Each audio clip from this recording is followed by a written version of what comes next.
जय हिंद प्यारे साथियों। अभी हाल ही में जितनी भी परीक्षाएं चल रही हैं, चाहे एसएससी एमटीएस की हों या एसएससी सीजीएल की हों या जो भी परीक्षाएं अभी हाल ही में हुई, उनमें 2011 की जनगणना से बहुत ही महत्वपूर्ण प्रश्न आ रहे हैं।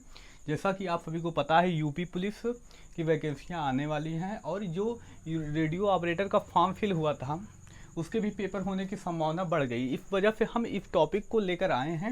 इन्हीं 3 पेपरों को टारगेट करते हुए बनाई गई हैं। कौन कौन से 3 पेपर? एक तो एसएससी एमटीएस के फॉर्म फिल किए जा रहे हैं, उसको ध्यान में रखते हुए आगामी परीक्षाओं के लिए। दूसरा यूपी पुलिस और तीसरा यूपी रेडियो ऑपरेटर के लिए क्लासेस इंपॉर्टेंट होने वाली है। तो आज इस वीडियो हम चर्चा करेंगे केवल भारत की जनसंख्या के आंकड़ों के बारे में, यानी जो 2011 की जनगणना है उसके आंकड़ों के बारे में चर्चा करेंगे।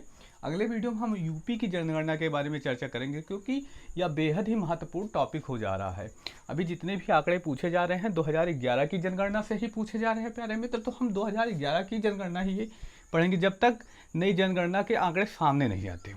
तो इस वजह से यहीं से प्रश्न बन रहा है, तो आप इस आंकड़े को निश्चित ही पढ़ के जाइए। अभी देखेंगे सीआरपीएफ ट्रेड्समैन का पेपर हुआ, प्रत्येक शिफ्ट में 1 से 2 प्रश्न आ रहा है। हमने खुद पेपर दिया, उस शिफ्ट में हमारे 2 प्रश्न आए हुए थे यहाँ से। तो आप निश्चित ही इस बिंदु को तैयार कर लीजिए यूपी पुलिस और यूपी रेडियो ऑपरेटर और एसएससी एमटीएस का जो आगामी एग्जाम है उसके लिए। और किसी एग्जाम की तैयारी कर रहे हैं, कोई बात नहीं, आप स्किप करके चले जाइए। देखिए, चर्चा करते हैं भारत की जनगणना जो 2011 के आंकड़े हैं। अब इसमें से आंकड़ों के बारे में चर्चा करें। देखिए प्यारे मित्र, तो ये जो 2011 की जनगणना है कौन सी नंबर की थी? तो ये 15वें नंबर की थी। यानी जब पहली बार जनगणना होती है 1872 में, तो तब से लेकर अब तक की जनगणना के देखें तो जो 2011 की जनगणना है किस नंबर की जनगणना है? तो 15वें नंबर की है। ये भी प्रश्न पूछ सकता है और थोड़ा सा कंफ्यूज करने के लिए प्रश्न पूछ सकता है, जब भारत आज़ाद हुआ यानी स्वतंत्र भारत की कौन सी है? तो स्वतंत्र भारत की 7वीं है। स्वतंत्र भारत की कौन सी जनगणना है? तो 7वीं है। वही अगला प्रश्न जो यहाँ पे पूछ सकता है, जनसंख्या राज्य सूची का विषय या समवर्ती सूची या संघ सूची या जिसको केंद्रीय सूची कहते हैं। तो ये कौन सी सूची का विषय है? तो संघ सूची का विषय है। कौन सी सूची का प्यारे मित्र? तो संघ सूची का विषय है। आगे चर्चा करते हैं। देखिए, ये जो पहली बार जनगणना भारत में पहली बार जनगणना किस देश में हुई? तो अब कौन सा देश पड़ता है? स्वीडन। पहली बार जनगणना कहाँ पर होती है? तो स्वीडन में होती है प्यारे मित्र, याद रखिएगा। लेकिन ये आंकड़ा अभी तक पेपरों में पूछा नहीं जाता स्वीडन, तो आप इसको ना भी याद करें तब भी कोई दिक्कत नहीं है। लेकिन यहाँ पे अब जो आंकड़े दिए जा रहे हैं ये पूछे जाते हैं अधिकतर पेपरों में। भारत में पहली बार जनगणना जब अंग्रेजों ने कराई थी, कब? 1872 में। देखिए, 1872 में जो जनगणना होती है प्रायोगिक जनगणना होती है, अनियमित जनगणना भी इसको कह सकते हैं, क्योंकि अंग्रेजों ने देखा कि अंग्रेजों को लगने लगा था कि हम अब भारत पर राज करेंगे, भारत छोड़कर हमें जाना नहीं है, तो अपने हिसाब से शासन व्यवस्था चलाने का प्रयास करने लगे थे।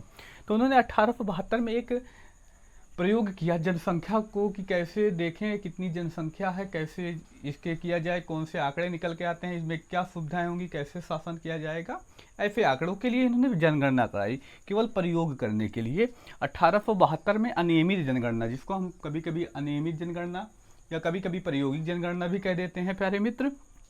तो प्रश्न जब भी आएगा तो भारत में पहली बार जनगणना कब हुई? 1872 में। या कभी कभी ऐसे प्रश्न पूछा, भारत में प्रायोगिक जनगणना कब हुई? 1872 में।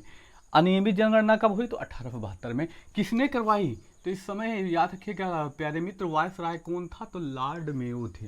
कौन थे? मेयो थे। मेयो ने ही या प्रायोगिक जनगणना करवाई।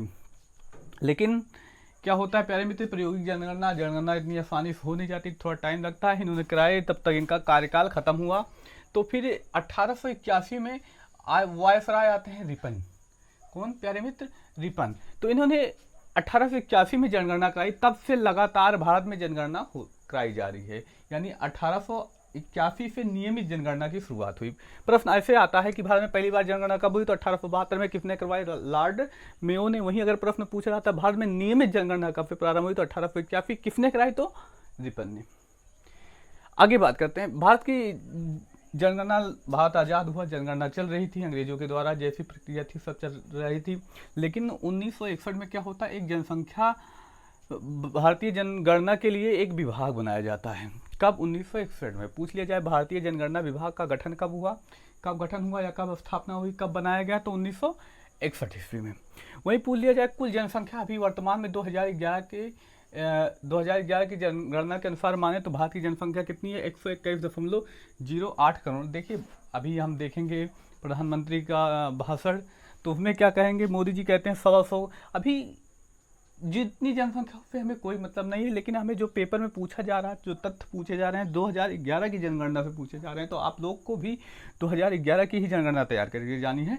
कोई क्या कहता है इससे कोई मतलब नहीं। तो 2011 की जनगणना के अनुसार 121.08 करोड़ भारत की जनसंख्या है, यही पेपर में पूछेगा। आप विद्यार्थी हैं तो आपके लिए यही आंकड़ा मायने रखता है। आगे बात करते हैं दशकीय वृद्धि के बारे में। कितनी वृद्धि हुई? तो 17.17% की वृद्धि हुई। यानी जो 2001 से 2001 को जनगणना हुई थी और 2011 में जनगणना हुई, उसमें कितने परसेंट की वृद्धि? 17.17% की वृद्धि हुई। वहीं जो भारत की जनसंख्या है, भारत की जनसंख्या 121.08 करोड़ में से कितने परसेंट शहरों में निवास करती है, कितने परसेंट ग्रामीण में निवास करती है? ये एमटीएस में ही पूछा गया प्रश्न था अब की बार जो एमटीएस हुआ। देखिए नगरीय जनसंख्या कितनी है? तो 31.3%। कितना? 31.3% जनसंख्या कहाँ पर निवास करती है? नगरों में निवास करती है। वहीं ग्रामीण जनसंख्या की बात करें तो कितना? 68.7%। देखिए आप लोगों को सुने भी होंगे कई बार, भारत की जनसंख्या कहाँ पर निवास करती है? गांव में निवास करती है। देखिए कितना आंकड़ा, दोगुने से भी ज़्यादा आंकड़ा कहाँ पर? गांव में है। वहीं पूछा जाए लिंगानुपात। अच्छा पहले सबसे पहले जान लीजिए लिंगानुपात क्या होता है। लिंगानुपात होता है 1000 महिलाओं पर, माफ़ कीजिएगा 1000 पुरुषों पर कितनी महिलाएं हैं, तो इसे ही लिंगानुपात कहते हैं। तो भारत का लिंगानुपात कितना है? 943। यानी 1000 पुरुषों पर 943 महिलाएं हैं। देखिए कितना खराब आंकड़ा है, बराबर होना चाहिए। आगे बात करते हैं जनसंख्या घनत्व। हाँ आप कंफ्यूज मत होइए कि लिंगानुपात किस राज्य का कम है कि राज्य का अधिक है, इसके बारे में हम आगे चर्चा करेंगे, परेशान मत होइए। जनसंख्या घनत्व क्या होता है? जनसंख्या घनत्व, ये घनत्व जो आंकड़ा लिया जाता है 1 किलोमीटर दायरे में लिया जाता है। यानी कितने एक क्षेत्र में कितने व्यक्ति रह रहे हैं, उसी को क्या कहते हैं? जनसंख्या घनत्व। तो यहाँ पर लिया जाता है 1 किलोमीटर पर, तो 1 किलोमीटर दायरे में कितने व्यक्ति रहते हैं, ये कहलाता है जनसंख्या घनत्व। तो 1 किलोमीटर पर कितने व्यक्ति रहते हैं? तो 382 व्यक्ति। भारत की 2011 की आंकड़ों के अनुसार 1 किलोमीटर में कितने व्यक्ति? तो 382 व्यक्ति रहते हैं। वहीं अगर पूछ लिया जाए भारत की साक्षरता, ये साक्षरता क्या होती है? कितने प्रतिशत व्यक्ति पढ़े लिखे हुए हैं? तो भारत की साक्षरता कितनी है? 73%। यानी 100 लोगों में 73 लोग पढ़े हुए हैं। अब इनमें भी हम आंकड़े में देखते हैं पुरुष और महिलाओं के आंकड़ों में। पुरुष कितने प्रतिशत? तो 80.9%। यानी 100 लोगों में लगभग 81 लोग पढ़े हुए हैं पुरुष में, और महिलाओं में यही आंकड़ा गिर जाता है एकदम से। कितना हो जाता है? 64.6, यानी लगभग 65। 100 में 65 महिलाएं ऐसी हैं जो पढ़ी हुई हैं। तो ये आंकड़ा भी सोचनीय है। अभी जो महिलाओं की शिक्षा को बढ़ावा दिया जा रहा है, और जितनी भी बालिकाएं देख रही हैं, ये आंकड़ा देख जरूर लीजिएगा। आप लोग पढ़ने में मेहनत कीजिए। अब देखिए एक प्रश्न अभी भी पूछा गया था, कब 6 तारीख सीआरपीएफ ट्रेड्समैन की जो है 3rd शिफ्ट में यही प्रश्न पूछा गया था। ये नकारात्मक वृद्धि दर क्या है? पूछा गया था ऐसा कौन सा राज्य है जिस राज्य की जनसंख्या में वृद्धि नहीं हुई, मतलब कमी हुई, नकारात्मक वृद्धि पाई गई। तो कौन सा है? नागालैंड। यहाँ की जनसंख्या में वृद्धि नहीं हुई, यहाँ की जनसंख्या में कमी आई प्यारे मित्र।